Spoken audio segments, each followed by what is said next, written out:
and give you a chance to say what you want. I'll jump right in on top.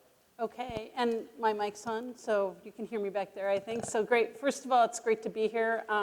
Really appreciate seeing all of your faces in real time here.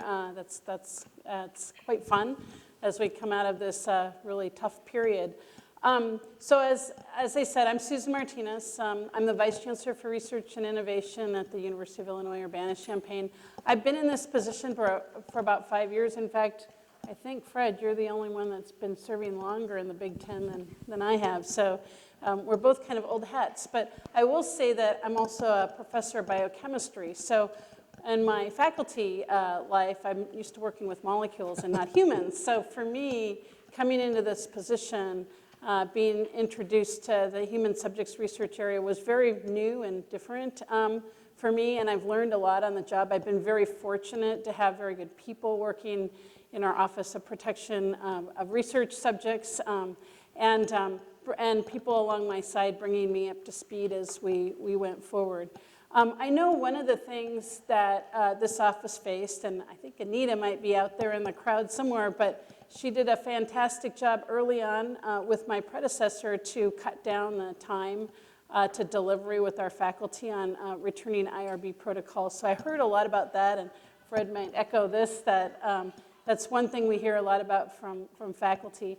But as I learned about human subjects research, the real crash course came during the pandemic. And on our campus, we really wanted to set up a testing protocol. We felt like that was the best way to stay in business and keep our students, our staff, and our faculty safe. So we did what we sometimes call the Manhattan Project, and we developed a saliva test in record time. And to do this test, we needed to validate it. We also realized at some point that we wanted to get FDA emergency use approval. And so what does that mean? That means clinical trials, and that means human subjects use that involved our students and our faculty and our staff. And at this time, a lot was happening. We'll all remember that no one had done this before. No one had been through a pandemic. At Urbana, we really didn't, without a big medical school, we don't think about things like FDA approval. We have a regional hospital there that we work closely with, but it's not a big research-intensive hospital. So we were kind of building the plane as we were flying it on many, many different levels, so to speak. And the first thing I realized is that the university really, really wanted to have this test in place from the top down. And there was our Office of Protection of Research Subjects Office, staff people that had these protocols in front of them. And so there's a lot of institutional conflict there when you're trying to push through something that's important for the university. So my office realized that this was probably not a great situation to do it right. And so we pushed it out to a commercial vendor. And for some of you who do this all the time, that may seem obvious, but to us it wasn't at the time. So we pushed it out to the commercial vendor, still under much time pressure. Other protocols related to COVID research were coming through our IRB in real time, and they were working on that. When we got back the protocol, we started putting this in place, and we realized that the commercial vendor was great, but they also didn't have quite the same level of I won't say rigor, maybe the value system of the university that gets folded in to think when we're thinking about our students and our staff and our faculty, and also that we're a public serving university. So we really needed to think about instituting additional measures with that protocol that would help with the relationships with our university constituents. We were off and running. We used our Office of Protection of Research Subjects staff to help us guide the process on that. We also, when we sent this out to a commercial vendor, we asked the question, could the staff that usually worked on shepherding these protocols and their approval and their amendments through, could they help us work on these protocols that we're going through the commercial vendors? Could they help us work with people on campus that have never done human subjects research, like our chemists and our biologists who are developing these tests?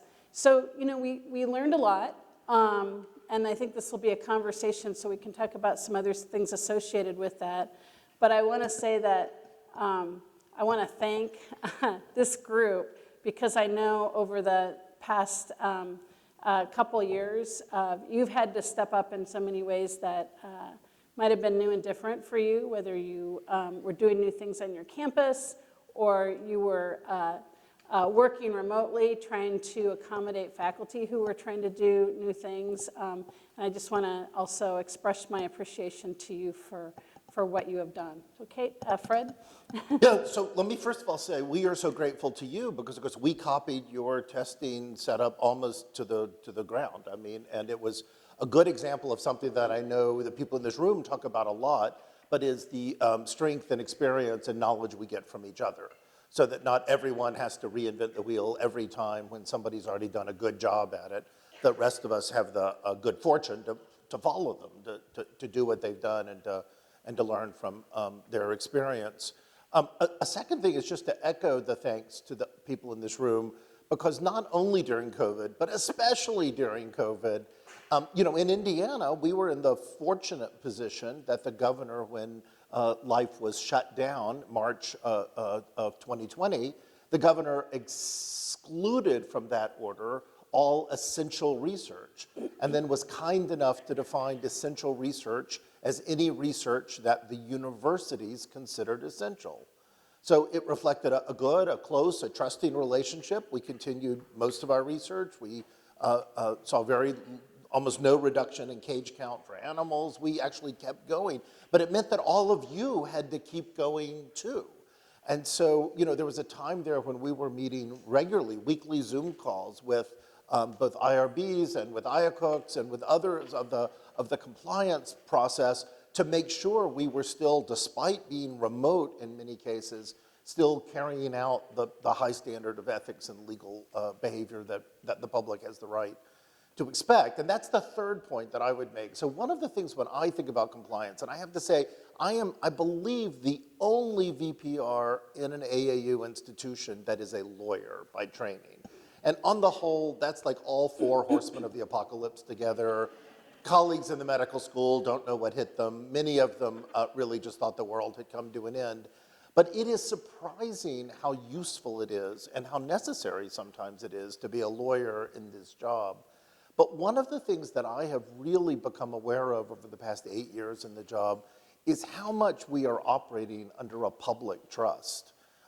Both because we as public universities are spending public dollars, but even for universities that aren't public, our research is typically funded with public dollars significantly, but we are also operating in a sphere that the public doesn't really understand and is ultimately trusting us. And it's because of what you do, and I sometimes have to remind researchers of this, that we are way out on the plank. We can do things to people and to animals that nobody else can do because of these trust mechanisms that are built. And our compliance with those is not just a matter of good legal behavior, it's also the very foundation of what we do. And if we erode that trust, unlike a governor who says, okay, I'll let you define what is essential research and get on with it, we will face a much more regulatory environment where the government's saying, well, we'll tell you exactly what you can do and cannot do because you haven't lived up to the trust that we reposed in you. And so you are really the foundation of that trust, and it is so important and so critical to being able to continue to do the things which, again, serve the public and serve health. Now, the last thing I want to say is it is astonishing the compliance challenges that faculty come up with. And I don't know if we as a group just stay at home at night thinking of things that will be challenging or difficult. And John and I talk about this a fair amount. I know you're thinking now how lucky John is to have somebody who really wants to talk about this a fair amount as opposed to letting him get on with his job. But, it doesn't really track. In other words, it's not that new people, new faculty, junior faculty are more likely to get up to things that are of concern. Sometimes it's very senior faculty. Sometimes it's very busy faculty who start delegating responsibilities to others in their labs. And then we suddenly find, there's what appears to be a gap. Sometimes it's the challenge of people, and again, I would be a good example of this as a lawyer who's done research at IU for 32 years. Who knew you had to go to an IRB? I mean, really? It makes no sense. I go interview 10 general counsels, and we have to worry about protecting them? I mean, these are the people who would eat us alive if given the chance, and yet, yeah, it's actually, as you well know, the law does require us to worry about their interest in this research. And so I think some of what we see is where people just don't think in advance about what the challenges are, about where they need to intersect with the system and intersect early. Now, those are the 5 points I wanted to make. I want to just say one really positive thing before handing it back to Susan. And you may disagree. You may say your faculty don't come up with these challenges at all, and you don't even know. Oh, our faculty think they know much more than the people in this room, right? Isn't that true? All right. Well, that makes me feel better. So the one thing I would say is I think we have found, especially in recent years, a greater willingness of the faculty to be taught, to learn. And that when we offer programs, sometimes we're astonished at the number of faculty who will come to them, the faculty who want to participate. And maybe the successful demonstration of Zoom has now made that a more workable tool so that people are like, yeah, I can log on for an hour or 2 hours and not have to travel to a central location. But I also think it's a growing awareness that the busyness and the complexity of research, the constant demands for money to fund research, these are creating pressures that they are increasingly aware of because people in this room are helping them be aware of it, that if you don't deal with on the front end, you are certainly going to deal with on the back end, and it is so much better to be dealing with those issues in advance. Excellent. And I would pick up on a couple of those threads. So I think it is becoming a lot more complex to do research. There's serious public scrutiny. There's scrutiny from Congress. We talk about this in our SRO meetings a lot. And then there's just increasing requirements. And I think faculty are gaining an appreciation